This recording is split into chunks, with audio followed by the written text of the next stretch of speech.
Hello guys, Brahma Gurukul में आप सभी बच्चों का मैं मानवेंद्र सिंह स्वागत करता हूं। मैं लेके आया हूं आरपीएफ कांस्टेबल राइट का।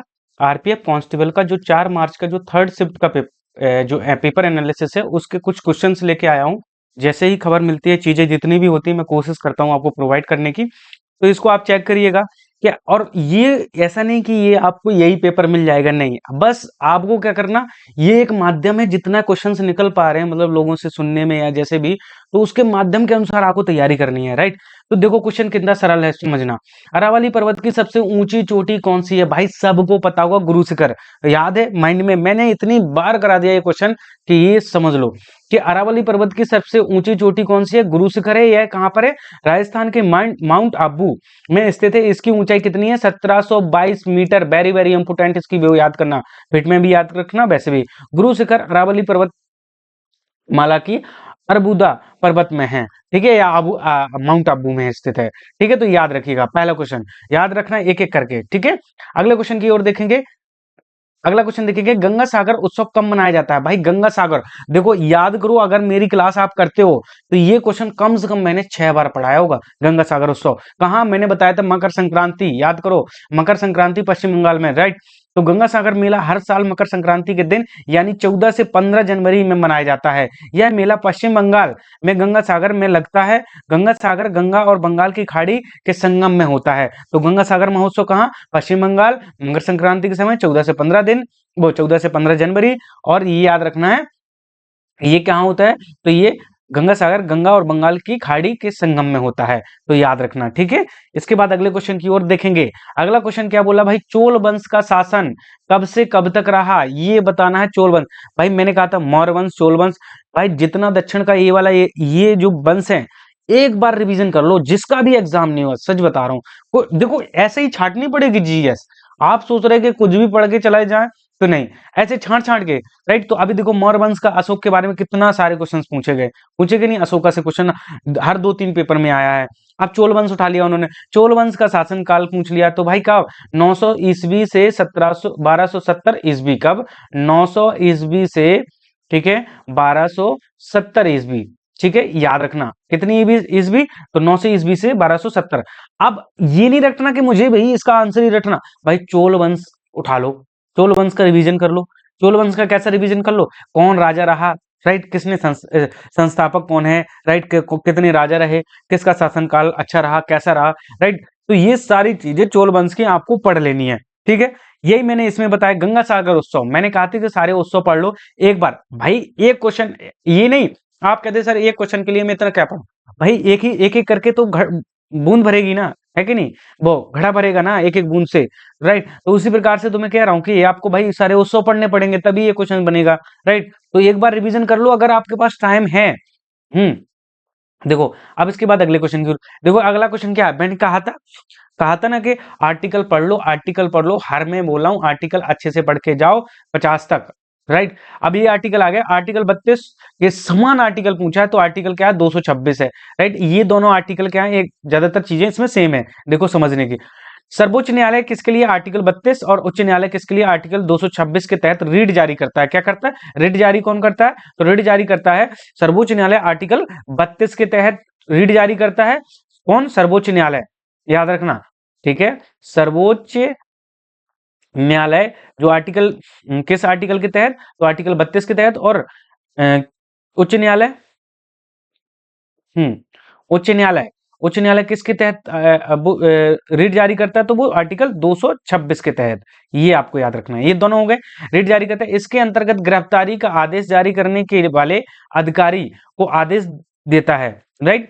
और कि वह बंदी को न्यायाधीश के सामने उपस्थिति दर्ज करें और उसे कैद करने की वजह बताएं, ठीक है। ये रीट जारी करता है क्या? कि मतलब ये बताएगा, बंदी प्रत्यक्षीकरण एक तरीके से ये बताएगा कि भाई उसको उसके बारे में बताओ कि क्यों तुम्हें बंदी किया गया। उस अधिकारी को कहा कि गिरफ्तार करो, और ये सारी चीजें, ठीक है। तो ये है। तो आर्टिकल 32, 226 देखो सब बता दूं कौन कौन आया एग्जाम में। आर्टिकल 32, 32 हो गया, 38 हो गया, एक हो गया, दो हो गया, तीन हो गया, एक नहीं, दो, तीन, चार हो गया, 17 हो गया, ठीक है, 20 हो गया, 19 हो गया, ठीक है, और 22। ये आर्टिकल अभी तक पूछे गए एग्जाम में आपके, ये जितने शिफ्ट हो गई तो याद कर लो कि उन्हीं में से देखो, अब तुम इससे समझ सकते हो कि ये कॉमन है, समझ रहे कि नहीं, ये कॉमन है, तो इसको भाई बिल्कुल चढ़ा लो दिमाग में। इसके बाद हाल ही में अमेरिका और इंडिया के बीच कौन सा सैन्य अभ्यास हुआ है, भाई बताओ। भाई सबको पता होगा कि भारत और अमेरिका के बीच अमेरिका संयुक्त सैन्य अभ्यास, भारत और अमेरिका के बीच हाल ही में दो संयुक्त सैन्य अभ्यास हुए हैं। एक हुआ है युद्ध अभ्यास 2024 और एक वज्र प्रहार। तो क्या आंसर होगा, वज्र प्रहार। युद्ध अभ्यास भी सही है, ये युद्ध अभ्यास तो होगा ही नहीं, वज्र प्रहार आएगा ऑप्शन में। वज्र प्रहार इज द राइट आंसर। भाई जो तैयारी करता होगा उसको पता होगा, भाई इतना फेमस रहा कि हर टीचर ने पढ़ा इसको, ठीक है। तो वज्र प्रहार इज द राइट आंसर। समझिए इतनी बात को कि नहीं समझिए, बताओ, है कि नहीं। अब इसके बाद देखेंगे एमएसएमई से रिलेटेड भाई क्वेश्चन आया। एमएसएमई को उठाकर एक बार रिवाइज कर दो, नॉर्मल है, एमएसएमई कोई हार्ड नहीं है। देखो एमएसएमई का फुल फॉर्म क्या है, सूक्ष्म लघु और मध्यम उद्यम। क्या है, सूक्ष्म लघु मध्यम उद्यम। यह छोटे और मध्यम आकार के कारोबारों को कहते हैं, ठीक है। किसको कहते हैं, तो ये छोटे और मध्यम वर्ग के जो आकार होते हैं उन्हें कहते हैं, ठीक है। इनका प्रबंध सूक्ष्म लघु और मध्यम उद्यम मंत्रालय करता है। तो भाई जो छोटे और मध्यम वर्ग के जो कारोबार होते हैं वो इसके अंतर्गत आते हैं। किसके अंतर्गत आते हैं, वो एमएसएमई के अंतर्गत आते हैं, ठीक है। और इसको कौन देखता है, तो ये मंत्रालय देखता है। कौन सा, एमएसएमई मंत्रालय इसको देखता है, ठीक है। देश के सामाजिक आर्थिक विकास में इसकी क्या है, अहम भूमिका रहती है, ठीक है। एमएसएमई की खास बातें देखेंगे, ये कारोबार विशिष्ट टर्नओवर वाले होते हैं। ये कारोबार वस्तुओं के विनिर्माण, प्रसंस्करण, उत्पादन और संरक्षण से जुड़े होते हैं। ये कारोबार बड़े उद्योगों की तुलना में कम पूंजी लागत पर रोजगार के अवसर देते हैं। ये कारोबार ग्रामीण और पिछड़े क्षेत्रों में औद्योगिकरण में मदद करते हैं। ये कारोबार देश के सकल घरेलू उत्पाद जीडीपी में योगदान देते हैं। तो भाई मैंने मोटा मोटा बता दिया इसकी फुल फॉर्म, ये इनके बारे में, बट आप थोड़ा सा और पढ़ लेना, एमएसएमई से क्वेश्चंस आया है अभी 3rd शिफ्ट में, ठीक है, याद रखना, ठीक है। तो ये तो मैंने इतना डाटा बता दिया। अब बाकी आपका रिवीजन, बाकी क्या, रीजनिंग और मैथ। तो भाई हर बार वही बोल रहा हूं आपको, फिर जो चीजें मैंने कहा ना पेपरों में आ रही हैं उन्हीं पे मैं ज्यादातर चर्चा कर रहा हूँ आपसे, कर रहा हूँ कि नहीं कर रहा हूँ। तो आपको क्या करना है, उन्हीं पे फोकस करना है, ठीक है। तो मैथ का मैं बताता हूँ क्या क्या होगा। देखो मैथ में क्या है भाई, मैथ में मैं आपको बता दूं कि 4 से 5 क्वेश्चन क्या है, कैलकुलेटिव। क्या है, 4 से 5 क्वेश्चन है कैलकुलेटिव, ठीक है। तो 4 से 5 क्वेश्चन छोड़ना है, ठीक है, एक चीज याद रखना, ठीक है। हाँ, सिटिंग अरेंजमेंट, रीजनिंग वाले सिटिंग अरेंजमेंट अच्छे से करके जाना भाई, क्वेश्चन सारे हैं 4 से 5, ठीक है। ये मैंने उसमें भी बताया था, इसमें भी यही सीन हो रहा कि नहीं। और एक चीज, अगर आपके पास 2 4 5 10 दिन, मतलब जितना भी टाइम है भाई, आरपीएफ, ठीक है, आरपीएफ और आरपीएफ एसआई और एएलपी, ये इनके प्रीवियस ईयर पीवाईक्यू लगा लो, बस इनको लगा के जरूर जाना। समझो कि 10 नंबर पक्के, याद रख लेना। इन दोनों पेपर को जरूर लगा के जाना। जल्दी जल्दी पढ़ लो यार, पीडीएफ पढ़ लो, और ज्यादा अगर टाइम हो तो फिर आरडब्ल्यूए के जो मॉक टेस्ट है वो पढ़ सकते हैं आप, क्योंकि वो तो सर लोगों ने बहुत अच्छा कराया, आरडब्ल्यू वाले सर ने, ठीक है। ये सारी चीजें आप कर सकते हैं अच्छे से। देखो आपके प्रति सोच रहा हूं मैं, ऐसा नहीं मैं किसी को नहीं बता रहा हूँ।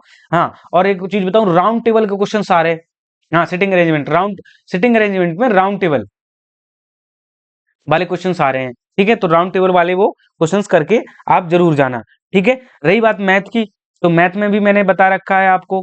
मैथ में क्या है, मैंने कहा कि पाइप एंड सर्टन का क्वेश्चन हर में आया, ठीक है। और सब लोग सीआई पढ़ के जरूर जाना, अच्छे से पढ़ के जाना, कंपाउंड इंटरेस्ट, ठीक है। सीआई पढ़ के जाना।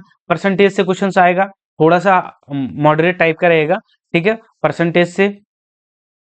इसी प्रकार से टाइम एंड वर्क से, ठीक है। ये जो मेन टॉपिक है उनसे ज्यादा क्वेश्चन पूछे जा रहे हैं, चाहे मैथ हो चाहे जो कुछ हो, ठीक है। एडवांस के क्वेश्चंस आएंगे, 2 4 5 क्वेश्चंस, दो तीन क्वेश्चंस आ रहे हैं, तो आप उनकी बेफिक्र रहो, आप इस पे फोकस करना, ये मेनली टॉपिक है, ठीक है। तो ये हो गया आपके 3rd पेपर का। तो जीएस में आप देख लो आपको क्या पढ़ना। अभी तक मैंने क्या किया, मैंने सारे कुछ करा दिया आपको। क्या, मैंने फर्स्ट डे का, 2 मार्च का, 3 मार्च का और ये 4 मार्च, इनके मैंने प्रीवियस जो एग्जाम हुए हैं उनका एनालिसिस करा दिया है। आप देख लो एक बार, ठीक है। देख के आप पूरा एक खाका तैयार कर लो कि आपको अभी रिवीजन क्या करना, जो 5 वाले हैं, 6 वाले हैं, 7 वाले, जिनका जिस डेट को लगा, ठीक है।